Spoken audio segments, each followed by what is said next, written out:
والله شلون يعني شلون بدي احكي لك، ما اعرف شلون بدي احكي لك. نار بالليل وبالنهار، نار بالليل وبالنهار. والله فاتهم علينا هذول الجيش الحر، اثنين منهم شفتهم حفيانين. يعني احس الرعب ذبحنا انضربنا بشنو ما اعرف. القرية صارت نار حمراء، ما نعرف شنو اللي ضربنا. يا ابني هربنا أول مرة ورجعنا على بيوتنا، وثاني مرة جونا الجيش الحر وهربنا وأخذم الشباب. إيه، وخذم الشباب وبعد 3 أيام رجعوهم مقتولين. الشباب منهم أولادكم يعني؟ الشباب إيه من ضيعتنا يعني، ما أقول لك ولدي، من ضيعتنا.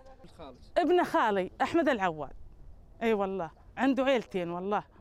ميت جابوه مخيط بهني تيول، عيونه واثمه مخيطات بالتيول. استلموهم من المشفى التركي. نعم، مخيطين عيونهم ومخيطين اثومهم واذانهم شايلينها ومخيطينهم بالتيول. والوضع سيء لدرجه. وهربنا بالليل ومشينا، الرعب ذبحنا. قلنا خلنا نموت بالبرية خير ما حد يمسكنا ويصير علينا حد المشاكل. وهربنا ليه جاي هنا على الرق، يعني إن جايين شي 2 و10 أيام. جايين ليه جاي، وسكننا جينا على تل البياعة يعني شوف المخيم، فوتوا على المخيم على البيوت وشوفوا، والله ما عندهم شيء.